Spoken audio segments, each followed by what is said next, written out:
Hey youth group, Troy here with another Wednesday night devotion. Tonight I want to talk to you about a specific human trait. It's actually quite a very unpopular human trait, in our society at least. But it's also a trait that God glorifies throughout all of Scripture. It's a trait that Jesus himself modeled throughout his ministry.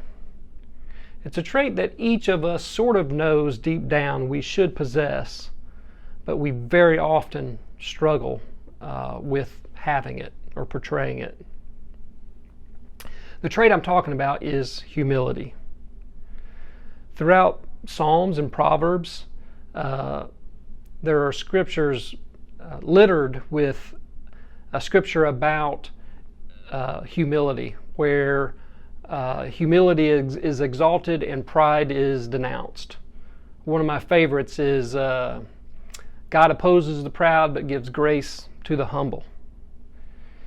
In the New Testament with Jesus, he said at the very beginning of his ministry that he was here to serve rather than to be served.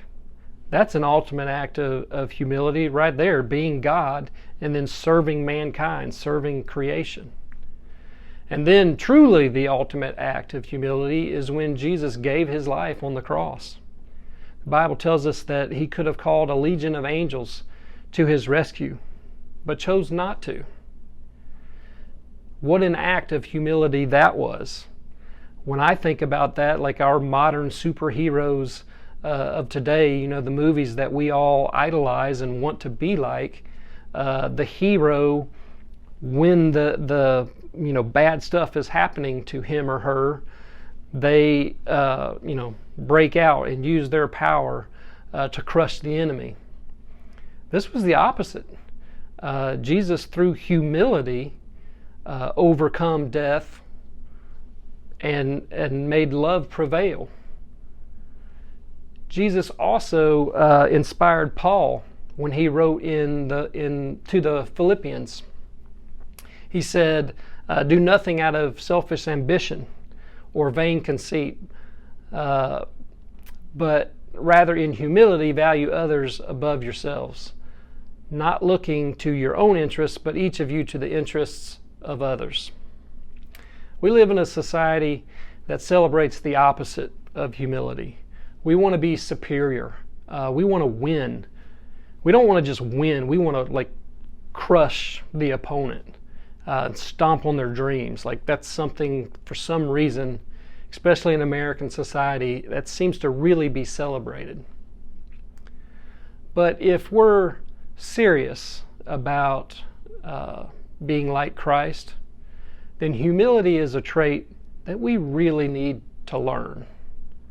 Not only do we need to learn humility, we need to learn to admire humility. After all, Jesus is the hero of our story, and it was humility that he showed. So if Jesus is our hero and our model, then humility is what we should admire. Not only should we admire humility, we should desire it.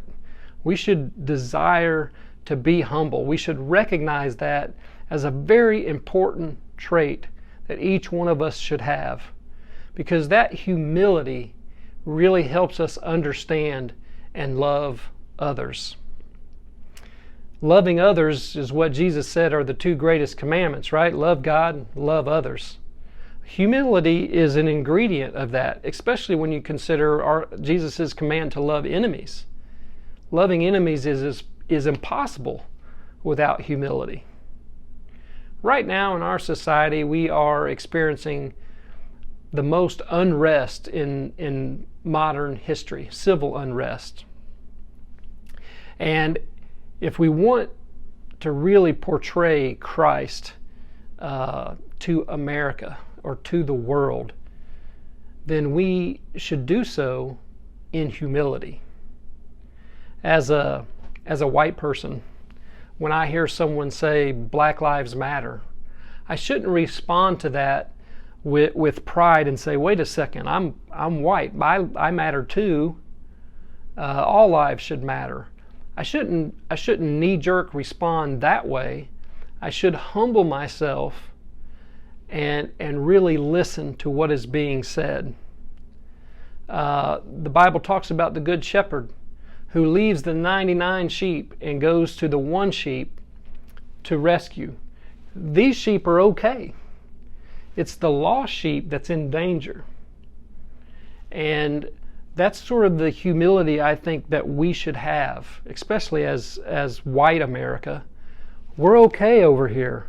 We're not experiencing the oppression that African Americans experience in our country. And we should humble ourselves and listen to those who are protesting, those who are saying, just please listen to us.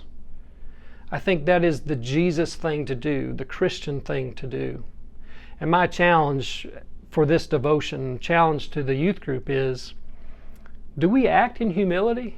Are you personally acting in humility? Do you respond out of pride, or do you respond in humility or in love? That we hear someone crying out, do we listen, or do we automatically take sides? I hope that we learn from Jesus and that we clothe ourselves with compassion and humility for those who are suffering injustice, for the poor, for the oppressed, for the marginalized.